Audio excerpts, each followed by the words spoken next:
जय भीम। नमो बुद्धाय। साथियों, कैसे हैं आप? सभी ठीक है ना? मेरी आपसे छोटी सी रिक्वेस्ट है, एक छोटी सी विनती है। आप समझेंगे और अमल भी करेंगे, खुद भी समझेंगे, किसी और को भी बताएंगे। SC,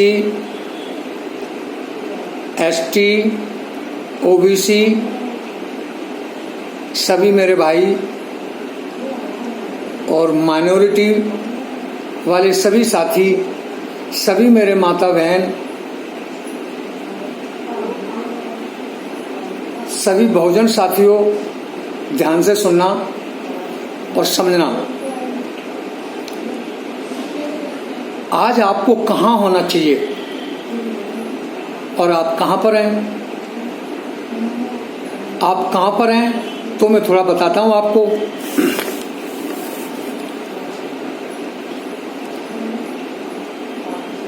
SC, ST, OBC के लोग बजरंग दल में मिलेंगे, विश्व हिंदू परिषद में मिलेंगे, गौरक्षा दल में मिलेंगे, गायत्री परिवार में मिलेंगे, RSS में मिलेंगे, हिंदू युवा वाहिनी में मिलेंगे, श्री राम सेना में मिलेंगे, आर्य समाज में मिलेंगे, करणी सेना में मिलेंगे और भारत के अंदर अन्य धार्मिक स्थान हैं उनमें मिलेंगे। पर दोस्तों, हे मेरे बहुजन साथियों, हे मेरे खासकर OBC समाज के लोगों, अगर आपको इस भारत की चिंता हो, इस संविधान को बचाने की चिंता हो, अपना राज कायम करने की चिंता हो, इस गुलामी को दूर करने की चिंता हो, अपने बच्चों को पढ़ा लिखा कर कुछ अफसर बनाने की चिंता हो, तो दोस्तों इस मनुवाद में लात मार दो, इन धर्मों में लात मार दो, क्योंकि ये आपके बच्चों को पढ़ाएंगे नहीं, आपके बच्चों को गद्दी पर नहीं बैठाएंगे। आपको कहाँ होना चाहिए वो मैं आपको थोड़ा सा बता रहा हूँ, बाकी तो आप खुद ही समझदार हैं। आपके लोग हाई कोर्ट में नहीं हैं, सुप्रीम कोर्ट में नहीं हैं, आपके लोग सरकारी वकील नहीं हैं, आपके लोग यूनिवर्सिटी में प्रोफेसर नहीं हैं, लेक्चरर नहीं हैं, आपके लोग शासन में सचिव नहीं हैं, आपके लोग IPS, IAS जज नहीं हैं, आपके लोग डिप्टी कलेक्टर नहीं हैं, आपके लोग DIG, IG नहीं हैं, आपके लोग किसी कंपनी में CMO या डायरेक्टर नहीं हैं, आपके लोग बिजनेसमैन नहीं हैं, आपके लोग जनता समाज के हिसाब से MP, MLA, मंत्री नहीं हैं। इसीलिए आप ब्राह्मण के गुलाम हैं, ब्राह्मणवाद के गुलाम हैं। अगर आपके लोग इन पदों पर हों तो आप गुलामी नहीं करेंगे, आप भी शासन में राज कर सकते हैं, आप भी कोई ऐसा कानून बना सकते हैं जिसके आपके बच्चे अच्छा पढ़ें, अच्छा लिखें, उनको नौकरी मिले, उनको शिक्षा मिले, जो अपने बच्चों को अच्छा भविष्य बना सकें। परंतु आपको तो कुछ शर्म है ही नहीं, आपको तो कावड़ ढोनी है, आपको तो पूजा पाठ करना है, आपको तो हजारों किलोमीटर पैदल चलकर दर्शन करने जाना है। तो दोस्तों, आपने कभी सोचा है कि ब्राह्मण ठाकुर बनिया क्यों नहीं जल लेने जाता गंगा जी से हरिद्वार? क्यों नहीं पैदल चलकर आता है वो? उसे पता है कि ये सब ढोंग है, सब ये बकवास है। उस पानी से किसी पत्थर का भला नहीं होगा, किसी भोले शंकर का भला नहीं होगा। दोस्तों, तो वो क्यों जाए लेने के लिए जल? क्यों ढोए, कंधे पे लाद के लाए वहां से? क्यों अपने पैरों में छाले डाले? ये गुलामी सिर्फ आपको दी है, सिर्फ आपको SC ST OBC वालों को, ताकि आप इसी गुलामी में फंसे रहो, इसी पूजा पाठ में फंसे रहो, इन्हीं दर्शनों में फंसे रहो। और दोस्तों, नवरात्रे आते हैं, 9 दिन के व्रत रखते हैं। 9 दिन की कमाई का आपको अंदाज है कि कितनी होती है? उस पैसे से ये लोग, पाखंडी लोग, ऐसो आराम करते हैं, एक से एक बढ़कर एसियों में, हवाई जहाजों में, विदेशों में घूमते हैं और अपने बच्चों को विदेशों में पढ़ाते हैं, बढ़िया से बढ़िया शिक्षा देते हैं, बढ़िया से बढ़िया ऊंचे से ऊंचे पदों पर बैठाते हैं। IAS IPS, कमिश्नर, DIG, जज, बड़े बड़े वकील। दोस्तों, ये बनाने के बाद अपने बच्चों को, और वही बच्चे आपके ऊपर, यानी आप दान देके इनको बढ़ावा देते हो, इनका पालन पोषण भरण करते हो, इनकी पढ़ाई के लिए आप पैसा देते हो, और यही जज, यही लोग तुम्हारे लिए फिर गुलाम बनाने के कानून बनाते हैं, नए नए कानून बनाते हैं, जैसे CA, NRP, NCR। ये सब दोस्तों गुलाम बनाने के कानून हैं। अगर आप नहीं समझोगे तो आने वाले समय में 2024 तक आप गुलाम बन जाओगे, कोई नहीं रोक सकता। आज ये 15% लोग तुम्हारे लिए किस तरह से पागल बनाते हैं कि आपको मुसलमान ऐसा कर रहा है, आपको दलित ऐसा कर रहा है, दलितों को कहते हैं आपके साथ OBC वाले ऐसा कर रहे हैं, मुसलमान ऐसा कर रहे हैं। इन्हीं पत्थर फेंकेगा ब्राह्मण, आप उसमें लड़ाएगा, हम तुम लड़के मर जाएंगे, मिट जाएंगे, या जेल में पड़े रहेंगे, जेल काटेंगे। हमारे बच्चे न पढ़ सकते हैं, न लिख सकते हैं, या तो जेल में होंगे या फिर मजदूरी कर रहे होंगे कहीं, क्योंकि पैसा नहीं होगा उनके पास पढ़ाने के लिए। और ये मनुवादी लोग खड़े होके हमारा, मुसलमानों का, दलितों का, इधर से उधर झगड़ों का तमाशा खड़े होकर देखते हैं और अपने बच्चों को पढ़ा लिखा कर अफसर बनाते हैं, और किसी थाने में, किसी कोर्ट में, किसी जिले के डिप्टी कलेक्टर बनाते हैं, IAS, बड़े बड़े IAS बनाते हैं, और वो लोग पूरे जिले के अंदर हम SC ST OBC पर आकर वो हुकूमत करते हैं, और हमको जहाँ मर्जी झुका देते हैं, जहाँ मर्जी हमें गुलाम बना देते हैं। हमारी बहन बेटियों को ये लोग उठा ले जाते हैं, हमारे दलित या OBC भाइयों को मार देते हैं, और हम थाने में जाके गिड़गिड़ाते हैं, पर हमारी कोई नहीं सुनता। उल्टा केस हमारे ऊपर ही बनाते हैं, उल्टा हमें ही धमकाते हैं। बाकी दोस्तों, उन दरिंदों को नहीं पकड़ते, उन दरिंदों को कोई आंच वाप नहीं आती है। अगर पकड़ भी जाए तो कुछ दिन में थाने से छूट जाते हैं, वहाँ से भी निकल जाएं तो कोर्ट से कुछ दिन के अंदर बाहर आ जाते हैं, और सारे हम कुत्तों की तरह फिर भौंकते हुए घूमते हैं, गली गली में घूमते हैं, और फिर तकते हैं हमारी बहनों बेटियों का। तो दोस्तों, आज समझने की जरूरत है, आज अपने बच्चों को पढ़ाने लिखाने की जरूरत है, आज इस मनुवादी सोच को कुचलने की जरूरत है, आज इनके पाखंडों को कुचलने की जरूरत है, आज इनके अंधविश्वास को कुचलने की जरूरत है।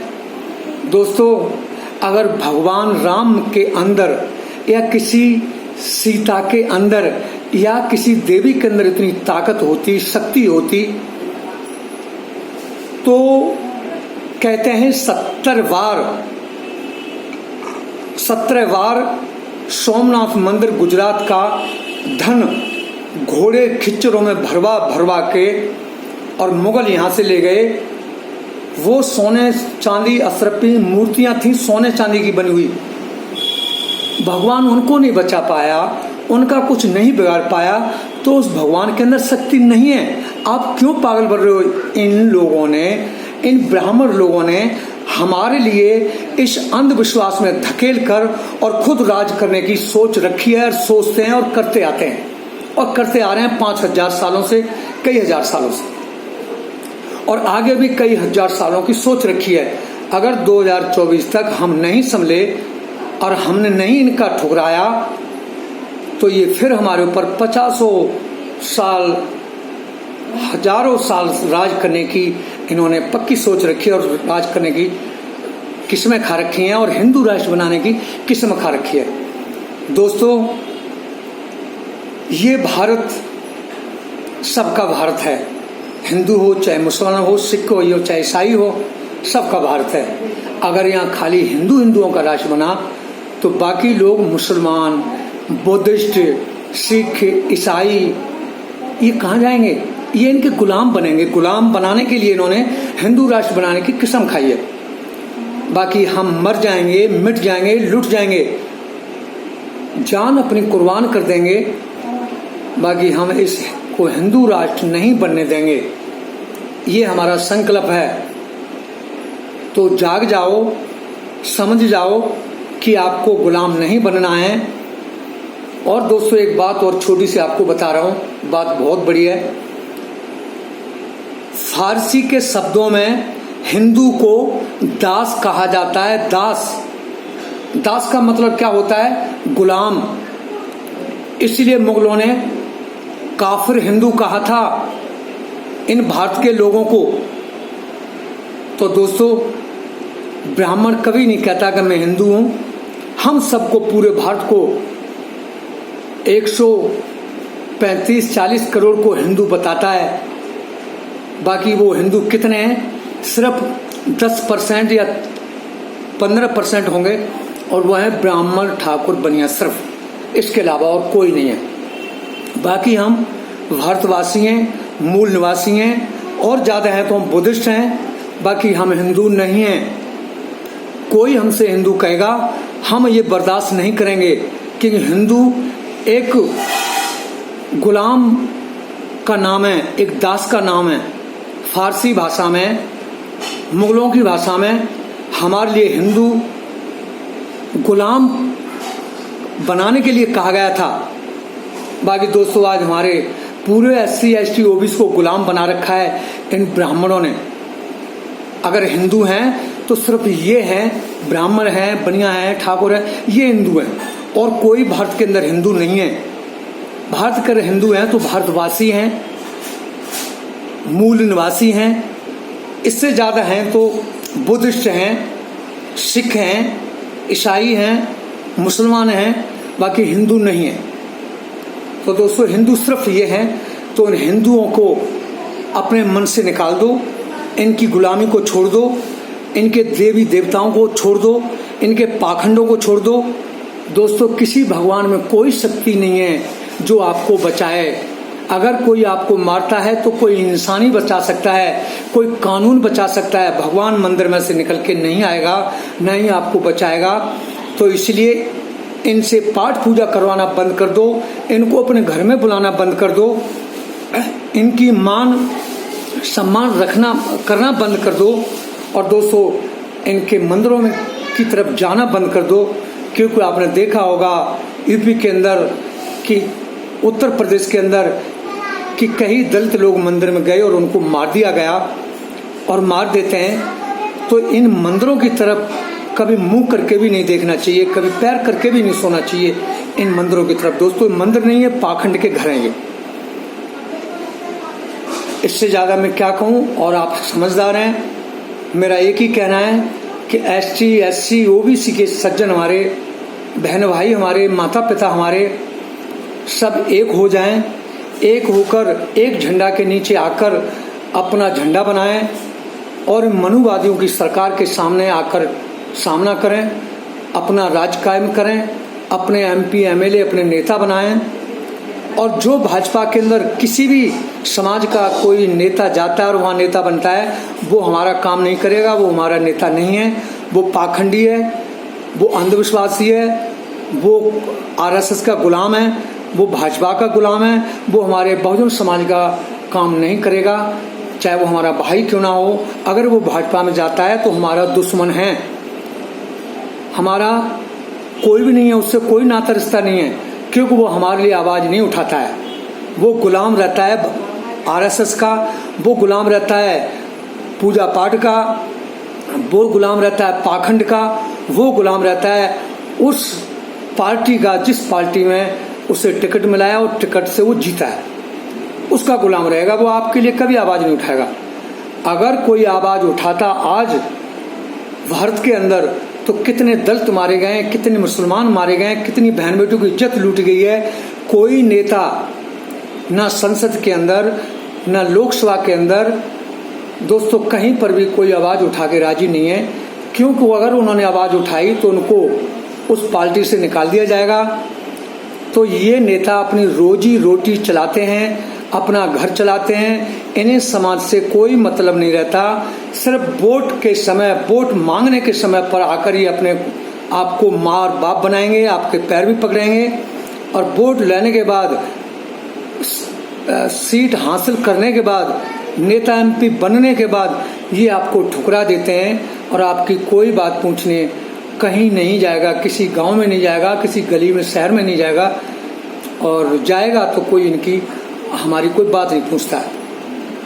तो दोस्तों इन नेताओं को ठुकराओ जो मनुवाद की आड़ में बैठते हैं, मनुवाद के नीचे जाके सोते हैं, मनुवाद की गुलामी करते हैं। ऐसे हमें नेता की जरूरत नहीं है, चाहे वो हमारा भाई हो, चाहे हमारा बाप हो, चाहे हमारा रिश्तेदार हो, चाहे हमारा साला हो या बहनोई हो, उससे हमारा कोई नाता संबंध नहीं है। तो दोस्तों आज सबको एक होने की जरूरत है। आज हमारे भाई चंद्रशेखर रावण जी, आज हमारी बहन मायावती जी, आज हमारे अखिलेश भाई यादव जी, हमारे महान प्रिय बामन मेश्राम जी, और हमारे भारत के अंदर बहुत सारे ऐसे महान नेता हैं जो हमारे SC ST OBC समाज के हैं। सबको मिलकर एक होकर एक मंच पर आकर एक झंडा के नीचे अपनी सरकार बनानी चाहिए, अपना राज कायम करना चाहिए, इस मनुवाद का डट कर सामना करना चाहिए। अगर पूरे भारत के अंदर कहीं किसी बहन बेटी की इज्जत लुटती है या किसी को दलित को मारा जाता है तो वहाँ सब मिलकर एक आवाज़ उठाएं, एक होकर जाएं और उसकी रक्षा करें, और उसके लिए कानून द्वारा न्याय ऐसा दिलवाएं ताकि दोबारा कोई ऐसी हरकत करने पर 100 बार सोचे, और 100 बार सोचने के बाद ही हाथ उठाए कोई ऐसा गलत काम करे। तो दोस्तों आप सबसे हमारी जय भीम, नमो बुद्धाय। अच्छी लगी हो बात तो आगे शेयर करना, आगे बताना, कोई गलती हुई हो हमसे तो माफ़ करना। बाकी हमारी लड़ाई मनुवाद, ब्राह्मणवाद से है। जय भीम, नमो बुद्धाय, जय संविधान, जय भारत जिंदाबाद, जय काशीराम जिंदाबाद, बाबा भीमराव अंबेडकर जिंदाबाद। तो दोस्तों अंबेडकरवाद और मनुवाद की लड़ाई है ये, इसमें हम बहुजन सब भाइयों के होना है और अपने भविष्य, अपने बच्चों के लिए कुछ करना है। थैंक यू, धन्यवाद, नमो बुद्धाय।